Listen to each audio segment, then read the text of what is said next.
Aquarians, let's see कुंभ राशि की आज का divine message, goddess guidance, universal message क्या है। आज यूनिवर्स आपसे क्या कहना चाहते हैं, आज के दिन आपको क्या सुनने की ज़रूरत है। अगर लाइफ की कोई सिचुएशन आए तो उसे आज के दिन कैसे हैंडल करें। अगर लाइफ की कोई सिचुएशन आज के दिन की नहीं है और आपकी लाइफ में कोई पर्टिकुलर सिचुएशन चल रही है, उस सिचुएशन को कैसे डील करना चाहिए, वो मैसेज भी आपको यहाँ पे मिल जाएगा। तो सबसे पहले देखूंगी कि आज की ओवरऑल एनर्जी क्या है आपके लिए। लेट्स सी, वैदिक एस्ट्रोलॉजी के कार्ड मेरे पास हैं अवेलेबल। लेट्स सी आज की ओवरऑल एनर्जी क्या है। ओके, 24 अगस्त 2025 ओवरऑल एनर्जी फॉर कुंभ राशि। Thank you. Wow, we have Gemini, cross pollinate. So भाई, जेमिनाई से यहाँ पे कुछ लोगों की एंट्री हो सकती है आपकी ज़िंदगी में। आज कुछ लोगों से बातचीत हो सकती है आपके लिए, ठीक है। ये नए लोग हो सकते हैं, ये कुछ पुराने लोग हो सकते हैं जिनसे बहुत लंबे समय बाद बहुत अच्छी वाइब्रेशन आपको मिले, ठीक है। एंड बेबी बर्थ हो सकता है यहाँ पे, या आपको प्रेगनेंसी की न्यूज़ मिल सकती है। बड़ी पॉजिटिव एनर्जी है, ठीक है। जेमिनाई से ऐसा भी लग सकता है, ऐसा भी लग रहा है कि आप बोलो कुछ, फील कुछ करो, मतलब आपके अंदर ही दो पर्सनालिटीज़ हों, बिकॉज मिथुन राशि की 2 फेसेस एनर्जी होती है। तो यहाँ जो इस कार्ड में है ये बहुत सुंदर है, ठीक है, कि मधुमक्खियाँ जो हैं वो फूलों का रस चूस रही है। सो ये बड़ा खूबसूरत चीज़ है कि हाँ, एक न्यू बिगनिंग के लिए एक अच्छे मौसम को रिप्रेजेंट कर रही हैं। वो शहद बनाएंगी और बहुत बढ़िया जो है, कहते हैं सीड्स को इधर उधर ट्रांसफ़र कर देती है, जैसे नए सीड्स हो जाते हैं। तो ये एनर्जी जो है उसके हिसाब से सब बहुत परफेक्ट है। लेकिन जब हम जेमिनाई की बात करते हैं, मिथुन राशि के साइन की बात करते हैं, तो वहाँ पे 2 फेसेस पर्सन आते हैं। तो हो सकता है कुछ लोगों के लिए फील कुछ कर रहे हैं, बोल कुछ रहे हैं, ऐसी वाली कहानी आज के दिन हो। लेट्स सी गाइडेंस क्या है। अगर कोई सिचुएशन आती भी है तो कैसे डील करें उसको। सुंदर कार्ड, सुंदर एनर्जी फॉर एक्वेरियस।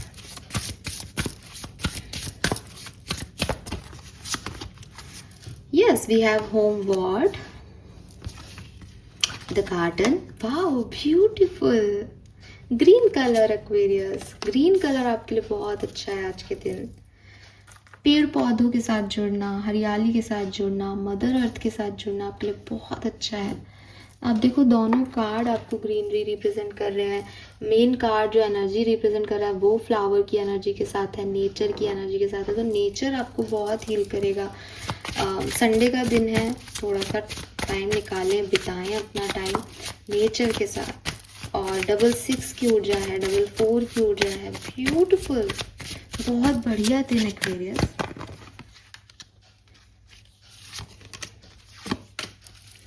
लवली। सो सबसे पहले colour of the day is green. Green के आप कोई भी शेड पहने, नेचर के आसपास रहें, ये सब आपके लिए आज बहुत अच्छा आपको फील देगा, ठीक है। पेड़ की पत्ती भी जेब में रख के कहीं मीटिंग करने जाओगे तो बहुत बढ़िया हो जाएगा, सच कह रही हूँ। एंड क्योंकि सब सारे उसमें फ्लावर ही फ्लावर और नेचर है। नेचर वांट्स यू, नेचर आपको कॉल दे रहा है मेरे थ्रू कि बोलो इसको नंगे पैर घास पे चलेगी, बोलो इसको मेरे पास बैठेगा। तो पेड़ों के आसपास बैठो, आप मेरे को बताना, आपको बहुत अच्छा लगेगा। अगर आपका मूड वूड खराब हो, आपकी लाइफ में कोई बहुत टेंशन हो ना, आज आप ये करो, बहुत अच्छा लगेगा आपको, बिकॉज आपके लिए लिटरली ये मैसेज है। एंड नंबर्स की बात करती हूँ तो यहाँ पे नंबर 6 की ऊर्जा है, नंबर 2 की ऊर्जा है, 7 की ऊर्जा है, 9 की ऊर्जा है, ठीक है। और यहाँ जो नंबर दिख रहे हैं आपको 44 से 8, 4, 3, 15, 42, ये नंबर भी सिग्निफिकेंट हो सकते हैं किसी तरह से। सो मैसेज क्या है, यहाँ से शुरू करते हैं, बिकॉज एकमात्र यही एक कार्ड है जो स्ट्रॉन्ग एनर्जी दे रहा है। बाकी सब तो जैसे आपको कह रहे हैं कि तुमने जो हार्डवर्क किया उसके रिजल्ट्स तुम्हें मिलेंगे। ये एक कार्ड है जो कि आपका परेशानी भरी जीवन की व्याख्या कर रहा है यहाँ पे। और इसके साथ जो कार्ड आया है वो भी है addiction is prison disguised as freedom. अब क्या हो रहा है ना एक्वेरियस, आप मानो या नहीं मानो, कुछ अडिक्टिव पैटर्न्स पे काम कर रहे हो आप इस समय। अडिक्टिव पैटर्न मतलब मोबाइल बहुत चला रहे हो, टीवी बहुत देख रहे हो, कोई भी काम एक्सेस में करना इज एडिक्शन बेसिकली, कि मुझे ये ही अच्छा लगता है, पड़े रहता हूँ आजकल पूरा दिन, तो ये एडिक्शन है आपका। आप कहोगे मैम स्मोक थोड़ी कर रहा हूँ जो गलत कर रहा हूँ, लेकिन हमेशा पड़े रहना भी तो आपकी बॉडी को जो है वो डिजनरेटिव चेंजेस देगा ना, उसमें मूवमेंट ही नहीं है तो वो वीक होती जाएगी। तो एडिक्शन पैटर्न मतलब कोई भी काम कि भाई मैं वही कर रहा हूँ, 10 दिन से आपका दिमाग वहीं चल रहा है बस, ये गलत कर रहे हो। ये आप कहोगे कि मैं इसलिए कर रहा हूँ बिकॉज मुझे आगे बढ़ने से डर लगता है, मेरे साथ ये हुआ है, मेरे पास की सिचुएशन ये रही है, इसलिए अब मैं यही करता हूँ, मुझे यही सुकून देता है, मुझे इसमें मज़ा आता है। लेकिन अगर कोई आपसे कहे, अगर आप ड्रिंक नहीं करते हो तो ये एग्जांपल अपने ऊपर लेना कि यार मैं बहुत दुखी हूँ, ठीक है, मेरी गर्लफ्रेंड से मेरा ब्रेकअप हो गया, अब मैं तो ड्रिंक करूँगा, मेरे से तो ड्रिंक नहीं छूट रही, मैं तो ड्रिंक ही करना चाहता हूँ।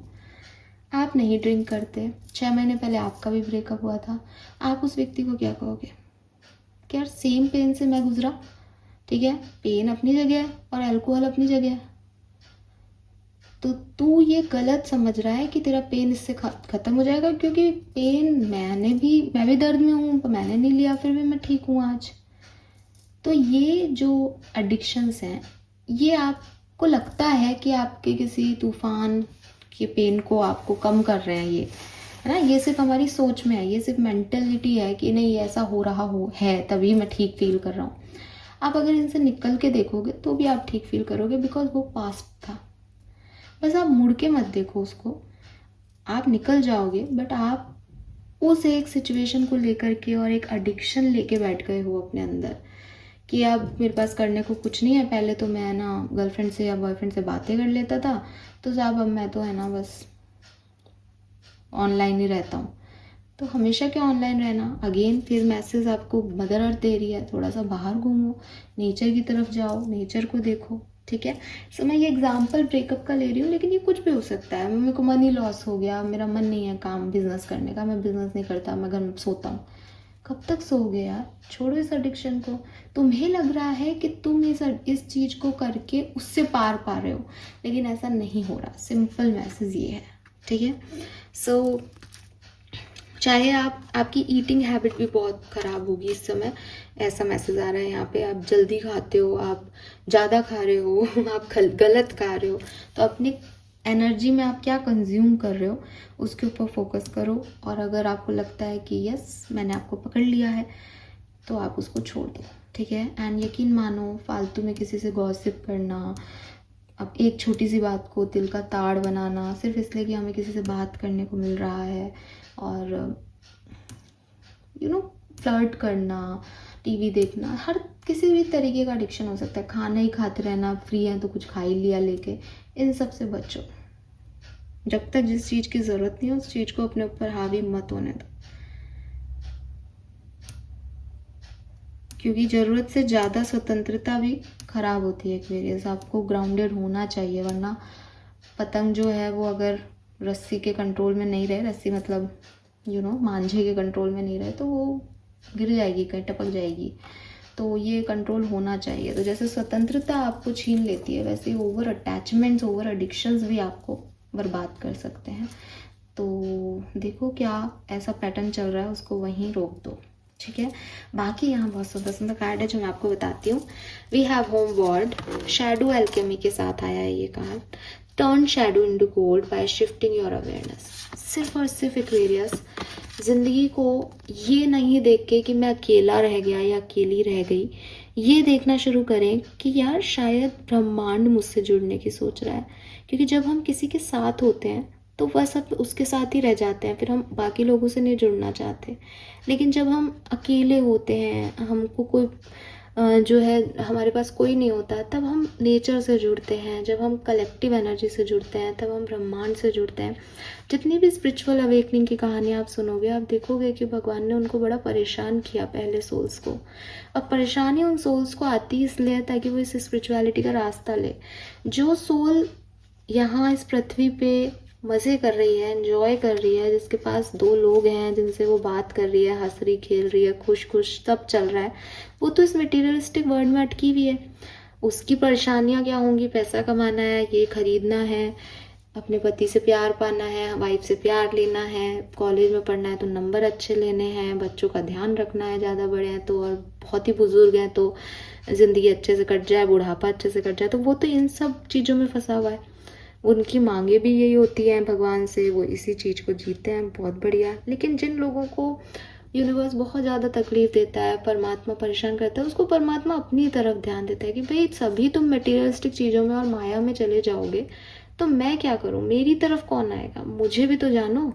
तो इसीलिए ये चीज़ जब आपने अपनी अवेयरनेस बढ़ा ली इस चीज़ के लिए कि यार मेरा ब्रेकअप इसलिए नहीं हुआ कि वो व्यक्ति प्यार नहीं करता था या मैं गलत थी या वो गलत था, बल्कि मेरा ब्रेकअप तो इसलिए हुआ ताकि मैं किसी और से कनेक्ट हो पाऊँ, मैं डिवाइन से कनेक्ट हो पाऊँ, मैं हायर पावर से कनेक्ट हो पाऊँ, मैं अपनी बात किसी इंसान को नहीं कहूँ, मैं अपनी बात डायरेक्ट डिवाइन से करूँ। तब ये अवेयरनेस शिफ्ट होते ही आपका परसेप्शन जो है सॉरी, और पर्सपेक्टिव जो है लाइफ को लेके वो चेंज हो जाएगा। सो ये आपको करना है, आपको अपनी शैडो को गोल्ड में कन्वर्ट करना है Aquarius. It is the highest time, because आप एल्केमिस्ट हो, आप ये कर सकते हो। जो पेन आपने सहा आप उसे पावर में कन्वर्ट कर सकते हो, आप अपनी शैडो को गोल्ड में शिफ्ट कर सकते हो। जस्ट आपको ये समझना होगा कि कुछ भी बुरा जो हुआ वो मेरे साथ क्यों हुआ है। तो हर बुरा मतलब मोह माया में फंसे हुए लोग ये देखेंगे कि ये चीज़ चली गई, ये अब नहीं रहा, ये बदल गया, लेकिन जो स्पिरिचुअल पर्सन है दिन उसको चीज़ होने से पहले पता है कि बदलने के लिए है। नहीं अपन कहते कि यार लव मैरिज करो तो भी प्रॉब्लम, अरेंज मैरिज करो तो भी प्रॉब्लम। प्रॉब्लम मैरिज है, प्रॉब्लम मैरिज नहीं है, प्रॉब्लम रिलेशनशिप्स हैं, और वो भी प्रॉब्लम नहीं है। द थिंग इज़ कि आप चाहे बिजनेस करो, चाहे जॉब करो, चाहे किसी से कोई रिश्ता करो, ये सब आपकी रिस्पॉन्सिबिलिटी है। ये आपको मज़े देने नहीं आई ज़िंदगी में, ये आपको रिस्पॉन्सिबिलिटी देने आई है। आप नौकरी करोगे तो उस ऑर्गेनाइजेशन के लिए रिस्पॉन्सिबल होना पड़ेगा। आप शादी करोगे तो चाहे लव मैरिज करो अरेंज मैरिज करो, आपको उस व्यक्ति के लिए रिस्पॉन्सिबल होना पड़ेगा। जो इन रिस्पॉन्सिबिलिटीज़ को निभाता है वो उनके रिश्ते अच्छे हैं, वो सब सही चल रहे हैं। जो नहीं निभा पाता वो भटक जाता है। तो क्योंकि उसने इंटेंशन ही ये रखा कि अब मैं भोगूंगा, भोगना तो इस धरती पे पॉसिबल ही नहीं है, ठीक है। तो जो इस इंटेंशन से देखता है कि मैं बिजनेस करने जा रहा हूँ, अब देखो मेरे को और मज़ा आएगा, अब और चैलेंज मिलेंगे लाइफ में, वही पार पाएगा।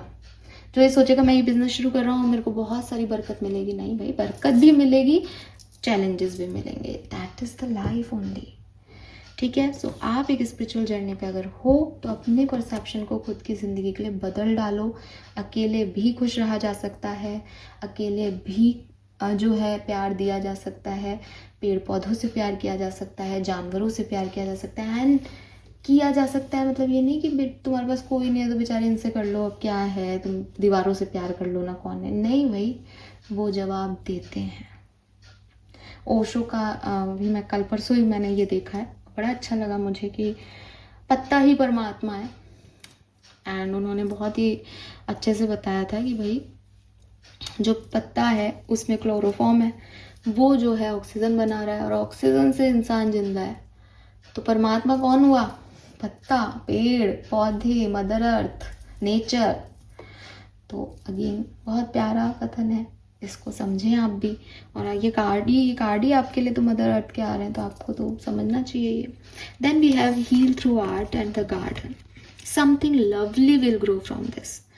अगर आप बहुत क्रिएटिव पर्सन हो, कुछ नया कर रहे हो, अपना टैलेंट कहीं शो कर रहे हो, किसी कंपटीशन में पार्टिसिपेट कर रहे हो, कुछ दिमाग में आइडियाज़ आ रहे हैं, बिल्कुल उन्हें एक्सप्रेस करो, ठीक है। एक्सप्रेस करो अपनी क्रिएटिविटी को, अपने इमोशंस को, और आप देखोगे कि जब आप अपने इमोशंस को एज इट इज़ एक्सप्रेस करते हो, उसमें कोई ऐसा नहीं मैं दिखाने के लिए कह रहा हूँ, या मैं किसी को प्लीज़ करने के लिए कह रहा हूँ, या मैं अच्छा बनने के लिए कर रहा हूँ, या मैं कई बार हम ऐसी चीज़ों में फंस जाते हैं कि मैं ये इसके लिए कर रहा हूँ, स्वार्थ है मेरा इसलिए मैं ये काम कर रहा हूँ। ऐसे नहीं, जो मैं हूँ वो मैं कह रहा हूँ, जो मेरे को समझ आ रहा है वो मैं लिख रहा हूँ, ये चीज़ आपके बड़े काम आएगी। ये आज के दिन के लिए भी हो सकता है, ये ओवरऑल भी हो सकता है basically message. Fine, so this is all for you Aquarius. I hope कि ये सब मैसेज आपसे रेजोनेट होंगे। Thank you so much. And yes, garden में, घर में गार्डन है तो घर के गार्डन में ही, नहीं है तो बाहर जाओ, नंगे पैर जो है ग्रास पे चलो। नहीं चल सकते ग्रास पे नंगे पैर तो पेड़ों के पास बैठो, 10 मिनट पेड़ों के पास बैठो। मतलब जो पेड़ ऑक्सीजन बना रहा है उसके पास आपको कितना बढ़िया ऑक्सीजन का लेवल मिलेगा। आप अगर स्पिरिचुअल नहीं हो तो आप फिजिकल हेल्थ की तरफ ही जाओ, आप साइंस की तरफ से समझो, कितना बढ़िया, क्यों नहीं लगेगा। जो वहीं चारों तरफ ऑक्सीजन मॉलिक्यूल्स इतने हाई होंगे तो आपको अच्छा क्यों नहीं लगेगा। तो बैठो वहाँ पे जाके, ठीक है, थोड़ी लंग कैपेसिटी इंप्रूव करो। This is all for you. Thank you so much मुझे सुनने के लिए। चैनल को लाइक और सब्सक्राइब कीजिएगा। Bye bye.